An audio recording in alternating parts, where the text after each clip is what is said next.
नमो दाधार पृथ्वीम उतदा। जो नम्र है, नमस्कार परायण है, वही अध्यात्म की ऊंचाई पे चढ़ता है। नम्रता ही उपासना का परीक्षण है। जो नम्र है वो पृथ्वी से लेकर स्वर्ग लोक तक सबको धारण करने की सामर्थ्य रखता है। आखिरी वाक्य से स्पष्ट होता है कि नम्रता से परमेश्वर की प्राप्ति हो जाती है। यही दरबार दीन को आदर, रीति सदा चली आई। नम्र। वेदों ने कहा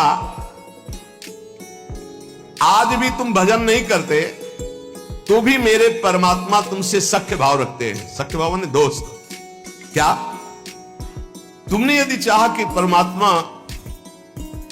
भाव नहीं है तुम्हारे अंदर, चाह की कि मुझे पत्नी मिल जाए, वही परमात्मा पत्नी रूप में आ गया। गाय मिल जाए, वही गाय बन गया। घोड़ा मिल जाए, घोड़ा बन गया। अमुक मिल जाए, अमुक बन गया। वेद कहता है गौरसी गव्यते अश्वो अश्वायते भव। तुमने जो जो मांगा परमात्मा वही रूप बनकर तुम्हारे सामने आ गया। यदि मांगे बंद कर दो और सोच लो कि परमात्मा रूप से आओ तो परमात्मा रूप से आ जाएंगे। ऐसे नम्र और सहज करुणा वरुणालय प्रभु को तुम मांग मांग करके इन विषय रूपों में, माया रूपों में देखा। बंद करो ये मांग, इस रूप को नहीं चाहिए। हे गोविंद मुझे ये रूप चाहिए जिसको एक बार देखने के बाद कुछ देखने की चाह न रह जाए, एक बार पाने के बाद कुछ फिर तभी तो कहा जा ही ना चाही कबहू कछ। क्यों चाहते रहोगे हरि उस रूप में आते रहेंगे। सारांश उपदेश का, नाम स्मरण जप के साथ जरूरी है। जो जप कर रहे हो उसका स्मरण और नम्रता और नमस्कार ये नाम जापक में होना ही चाहिए। कोई भी सामने आए, स्त्री पुरुष पशु पक्षी मेरे भगवान है, ऐसी भावना करें और नम्र भाव रखें। विनम्र, हंस बोले बहुमान दे, तभी नाम जब सार्थक माना जाएगा। भय मुक्ति, विकार मुक्ति, रोग मुक्ति तीनों नाम में विराजमान है। अगर आप हर समय डरते रहते हैं, एक अलौकिक कल्पनात्मक भय आपको सताता है, सबको सताएगा। जो पाप आचरण होंगे सबको डरना पड़ेगा, ये आंतरिक होता है। आपके दिल में डर है, बहुत से डर है। एक दो डर है, पद छिन जाने का डर है, अपमान होने का डर है, रुपया पैसा का डर है, मृत्यु का डर है, दुश्मन का डर है, क्या क्या अपनी पोल खुल जाने का डर है। बहुत से डर है। आप अपने दिल से डर रहे, हृदय से डर रहे तो मैं आपको बहुत बड़ी शक्ति की बात कहता हूं, आपको निडर कर देगा। बस आप मेरी मदद करें, मेरी बात मान ले। मदद क्या कर ली? मेरी बात मान ले। आप मेरी मदद करें, मैं आपको निडर कर दूंगा। क्या? आप मेरी बात मान ले।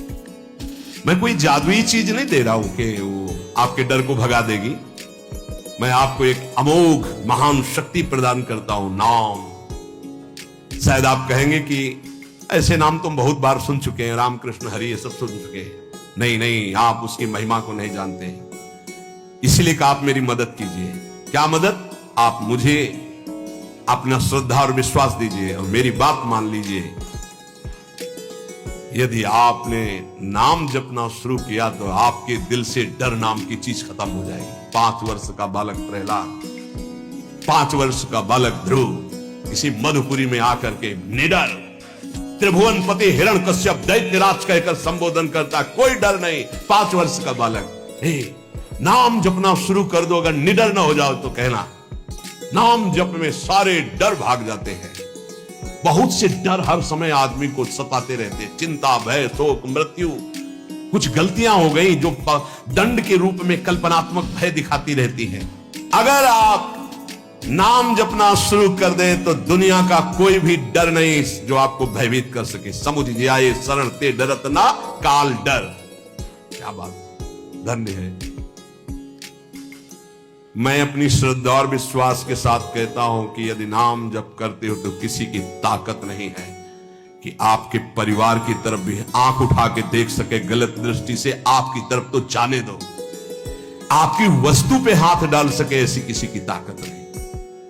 खतरे का सामना करने की ताकत, बड़े बड़े दुखों को भोगने की ताकत, बड़े बड़े भय से टकराने की ताकत नाम जापक में आ जाती है। नाम जापक में जो मनुष्य इस बात पर विश्वास करके नाम जपना प्रारंभ कर देगा तो उसके दिल से, हृदय से भय नाम की चीज नष्ट हो जाएगी, भय मुक्त हो जाएगा, निर्भय, निश्चिंत, निशोक। ये भगवान नाम का फल है, विकार मुक्ति।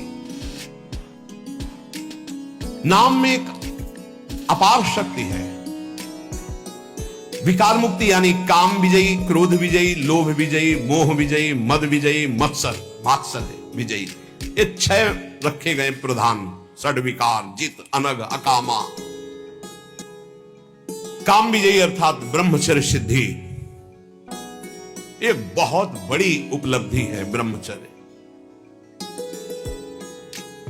ये इंद्रिय विजयी महात्मा हो जाता है जो ब्रह्मचारी हो जाता है। पर एक बात विशेषतया ध्यान रखने की, स्वाद इंद्री रसना जिसकी बिगड़ी हुई उसकी जनेन्द्री शासन में नहीं रहेगी। रसेंद्री जिसकी शासन में नहीं ना, उसकी जनेन्द्री शासन में नहीं रहेगी। बड़ी परेशानी है इस रसेंद्री से उपासक को, ये बात ध्यान रखो। आप थोड़ी देर के लिए इस पे रखते हैं लेकिन 24 घंटे के लिए वो विष आपके अंदर जाकर के आपको परेशान करता है। 1 मिनट का स्वाद 24 घंटे तुम्हारे बर्बाद कर सकता है, या हो सकता है चूक कर दो तो जीवन बर्बाद कर सकता है। ये रसेंद्री के स्वाद में मछली को केवल चारा दिखाई देती, लेकिन चारा में जो कांटा है वो नहीं दिखाई देता। रसेंद्री को केवल स्वाद दिखाई देता, लेकिन उसमें जो फसाव है पतन का, उसे निर्विकारता के विशेष साधन पर चलने के लिए रसेंद्री को शासन में करना चाहिए। रसेंद्री की जय के विजय नाम है। ध्यान दीजिए, गोस्वामी जी बड़ी प्रवीणता से कह रहे, जो मोहि राम लागते मीठे। मिश्री अगर पित्त के रोगी को खवाई जाए तो उसे कड़वी लगती है क्योंकि पित्त बड़ा होता है, और वही मिश्री अनुपान से रोज खाता रहे तो पित्त का समन हो जाएगा, मीठी लगने लगेगी। ऐसे ही नाम हमको बहुत कड़ुआ और बहुत बोझा लगता है क्योंकि माया हमें बहुत मीठी लगने लगी। यदि हम नाम नियम से जपे तो नाम मीठा, और जहां नाम रसेंद्री में प्रभाव किया हर इंद्री जितेंद्री हो जाएगी, क्योंकि मूल ये रसेंद्री सुधरेगी। अच्छा, आज से हम केवल उबला आलू रोटी खाएंगे, ठीक है, लेकिन मन जो ललचा रहा है उसको क्या करोगे? इसे त्याग थोड़ी कहते हैं। तन छाड़े और मन गही रहे तो दोनों ही दुख हो, इसे सच्चा त्याग नहीं कहते। त्याग किसे कहते हैं? 56 भोग हैं लेकिन इच्छा नहीं। रसबल छूटे जो विषय तबही तो सुख होए। रसबल राधा राधा राधा राधा, अच्छा नहीं लगता। कई बार पूछा जाता है कि आप क्या पाना चाहेंगे, आप उसे आज कुछ बोल दीजिए क्या पाना चाहेंगे, तो बहुत खोजने पर यही बात आती है, राधा राधा राधा, सुना दो हमको राधा राधा, बस इससे ज्यादा नहीं, कुछ विशेष नहीं, बिल्कुल निर्विशेष, राधा राधा राधा। ढूंढने पर नहीं लगता कि क्या पाना है, राधा राधा राधा। चूंकि रसेंद्री का ये जो विषय भोगों में रस ग्रहण करना, इसको रोकना बहुत कठिन है, बहुत कठिन है। इसीलिए हर इंद्री का जितेंद्री और रसेंद्री का न हो तो उसे नहीं माना जाता। धैर्य जितेंद्रियता 2 इंद्रियों पर मानी जाती। 2 इंद्रियां हो गई तो 8 इंद्रियां अपने आप हो जाएंगी। 5 कर्मेंद्रिय, 5 ज्ञानेंद्रिय में 2 प्रधान मानी गई, एक रसेंद्री और एक जनेन्द्री। अगर 2 इंद्रियां काबू में है तो सब इंद्रियां काबू में। अब उसको भी एक में बदल दिया, ये रसेंद्री काबू में है तो जनेन्द्री अपने आप काबू में हो जाएगी। रसेंद्री को काबू में करने के लिए आपने आहार विहार छोड़ दिया, खाना पीना, उसे जितेंद्री नहीं कहते। जितेंद्री कहते हैं कि भोगों के सानिध्य में रहते हुए भी भोग की लालसा ना होना। बोले वो कैसे होगा? बोले वो नाम से होगा। बड़ी जोर की बात, भय मुक्ति और विकार मुक्ति। इसलिए उपासक को नाम जप में रसेंद्री को लगाना चाहिए, और रसेंद्री लगे इसलिए पहला सर्वसाधारण ये हम बातें कर रहे हैं, बाजार के बने हुए पकवान आदि पाने से परहेज करें। खाद्य पदार्थ सीधे जो बाजार से बने हुए हैं उनसे बचने की चेष्टा करें नाम जापक। आप क्या समझते हो? बाहर बैठ करके पा रहे हो, सब गरम गरम आ रहे हैं, आप देखो ना क्या हालत हो रही है। शरीर के लिए और भाव के लिए, दोनों के लिए ये निषेध है। ये जो गरम मसाले, कल चर्चा हो, जो बड़े बड़े जो ये भंडारों में, इसमें सब में, ये उपासक के केवल शरीर के लिए नहीं, भाव के लिए भी बहुत हानिकारक है। उपासक का एक भाव बना रहता है कि मैं बहुत अच्छा खाऊं, शरीर बलवान हो जाए। ये बहुत अनुभव की बातें इसमें लिखी हुई हैं। हमेशा भोजन के समय दो चीजें ध्यान रहती हैं भोजन करने वाले को, पहला स्वाद और दूसरा शरीर बलवान और स्वस्थ हो।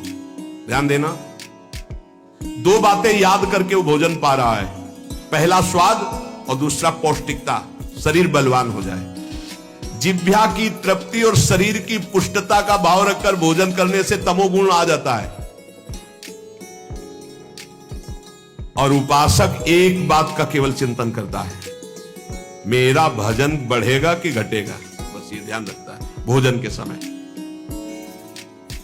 भगवत प्रसादी है, सतोगुणी है, कहां से बना हुआ है, किसने बनाया, ये पूरी जानकारी, और एक ही उद्देश्य है, केवल भजन बढ़ेगा कि घटेगा इसके पाने। जिसके खाने से भजन घटेगा, उस जीवन में हर एक चीज का अनुभव किया गया है। ये पाने से भजन बढ़ता है, ये पाने से भजन घटता है, ये पाने से भजन रुक जाता है। इसलिए निषेधात्मक वस्तु में स्वभाव ही नहीं है, जीवन में कभी पाने का स्वभाव ही नहीं है। ज्यों ज्यों नाम जप करोगे त्यों त्यों हृदय में निर्विकारता आएगी, वैसे ही आप स्वस्थ और बलवान होंगे। आज ये माना जाता है कि भोजन जो बल प्रदान करता है उससे बल होता है, जैसे मांस खाना, अंडा खाना, ये खाना, वो खाना। लेकिन हम तुम्हें बताए देते हैं कि बलवान शरीर नहीं होता, बलवान आत्मबल से होता है, अध्यात्म बल से होता है। जो ऐसे गंदे आहार करते हैं उनकी चर्बी बढ़ती है, आत्मबलहीन डरपोक अंदर से भय रहता है, नाना प्रकार की चिंताएं और शोक रहते हैं। जिनका आत्मबल बढ़ता है तो हम मान सकते हैं कि उनका शरीर क्षीण होता है, लेकिन वो परम स्वस्थ होते हैं, उनका संकल्प बल काम करता है। एक महात्मा ने संकल्प किया, समुद्र पी गया। उनका अगस्त जी का ऐसे थोड़ी पेट है। संकल्प बड़वानल अग्नि की तरह पूरे भस्म कर दिया समुद्र के जल को पान कर। संकल्प, अध्यात्म बल। इसलिए निर्विकारता ही स्वस्थता है, निर्विकारता ही महाबल है, जो काम को परास्त करे, क्रोध को परास्त करे। तो नाम जप करने से समस्त विकारों से मुक्ति हो जाती है, चाहे काम, क्रोध, लोभ, मोह, मद, मत्सर, कोई भी विकार हो। नाम जप से भय मुक्ति, नाम जप से विकार मुक्ति, और नाम जप से रोग मुक्ति। नाम जप से हर रोग नष्ट हो जाता है। हमारी बात को हल्के में मत लेना। कह रहे हैं हम, जो कह रहे हैं उसे समझो। जब कोई रोग आता है और आपके विचार में वो रोग हो जाता है, तब आप रोगी माने जाते हैं। जैसे आपके कैंसर हो, शरीर में कैंसर हुआ, विचार में कैंसर आ गया, मैं कैंसर रोग से पीड़ित, अब मरा। आपके शरीर में कैंसर हो गया और विचार आपका स्वस्थ है, तो आपका कुछ नहीं बिगड़ा। शरीर स्वस्थ है, विचार रोग से ग्रसित है, इसलिए दुर्दशा है। जरा समझो महात्माओं की भाषा को। विचार आपका कभी रोगी नहीं होने पाएगा यदि नाम जप कर रहे हो, ये खास बात। जैसे जैसे आपका नाम जप होगा, आपका विचार स्वस्थ होता जाएगा। विचार स्वस्थ है, शरीर अस्वस्थ है, कुछ नहीं बिगड़ा। शरीर स्वस्थ है, विचार रोगी हो गया, सर्वनाश हो गया, सर्वनाश। आप अपने विचारों को स्वस्थ रखने की कोशिश करें, क्योंकि शरीर तो प्रारब्ध के अनुसार भोगेगा ही। 10 वर्ष नाम जप करके हमने ये अनुभव किया, वो महापुरुष कह रहे हैं, 10 वर्ष नाम जप करके अनुभव किया कि विचार स्वस्थ है तो शरीर में हजारों रोग हो जाए। और ये मैं मृत्यु जनित कष्ट से जूझते हुए बोल रहा हूं कि मेरी किडनी और लीवर दोनों खराब हैं, पर मैं नाम के विचार स्वस्थता के कारण हर समय प्रसन्न रहता हूं। 1916 में पहली बार मैंने अनुभव किया, जिन महापुरुष ने लिखा है कि नाम विचार शुद्ध कर देता है तो शरीर रोग ग्रसित होने पर कोई फर्क नहीं पड़ता, और यदि विचार शुद्ध नहीं, विचार रोग ग्रसित हो गए तो मरना है, फिर बड़ी दुर्गति होती है। इसलिए मैं आप सबसे प्रार्थना करता हूं कि मेरे परमेश्वर का नाम निर्विकार है। निर्विकारता, आरोग्यता, ये दोनों आपके हृदय में आ जाएंगी। आप नाम जप कीजिए। बहुत श्रद्धा और विश्वास का अनुभव करके कह रहा हूं, मैंने देखा है नाम का प्रभाव, इसलिए मैं इस नतीजे पे पहुंचा हूं कि तुम्हारा विचार स्वस्थ हो जाए तो तुम सदैव सुखी रहोगे। तुम्हारा विचार कभी रोग ग्रसित ना हो। शरीर तो प्रारब्ध के अनुसार है। इसलिए एक महान ज्ञानी की बात मैं कह रहा हूं, इन नाम में ऐसे सामर्थ्य है कि शरीर रहते हुए भी शरीर से आपको दूसरे शरीर में पहुंचा देगा। ये बड़ी खास बात है। एक शरीर में किडनी खराब होगी तो ऐसे शरीर की रचना कर देगा जिसमें किडनी ही नहीं है, बड़ा स्वस्थ निरंतर। अब उसमें आराम से बैठे हुए किडनी खराब शरीर को देखते रहो। वे लोगों को लगता है यार किडनी खराब है, सही में खराब है, डायलिसिस होता है। अरे ऐसा कैसे हो सकता है? ऐसा इसलिए हो सकता है कि बाहरी मकान खराब होने के पहले अंदर एक नया मकान बन गया, उसमें बहुत सुखपूर्वक रह रहे। बाहर वाले में नोना लग गया, दीवार झड़ गई, गिरने वाला है तो कोई फर्क नहीं, क्योंकि अंदर बहुत बढ़िया गुफा बन चुकी है। वह है भाव दे। याद जो कह रहे एक ज्ञानी महात्मा की बात कह रहा हूं, उन्होंने बताया कि नाम में एक अपार शक्ति है, वो शरीर के रहते हुए शरीर में दूसरे शरीर की रचना कर देता है।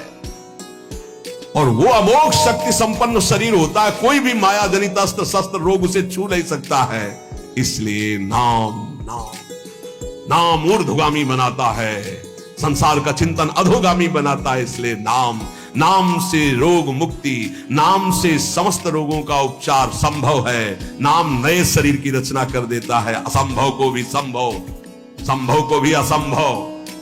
कर तुम अकर तुम अन्यथा कर तुम, भगवान से भी बढ़कर सामर्थ्य नाम में है। इसलिए नाम महिमा सुनने के बाद भी नाम जब ना हो तो समझो दुर्भाग्य है, अभी और कुछ लिखा है, भोगना पड़ेगा। हे भाई, ये कलिकाल मलायतन मन कर देख विचार। साधना की बातें बहुत होती है, साधना क्या है समझना कठिन है। सब वेद का ज्ञान, सब दिव्यताएं, सब चक्र भेदन, सब कुछ हो जाएगा, बस नाम राधा राधा राधा राधा। हर समय नाम जप करो, भगवान के आश्रित रहो, जीवन की श्वासें एक भी व्यर्थ न जाने पाए। यही सत्संग का सार है और यही आपको निर्भय निश्चिंत निःशोक कर देगा।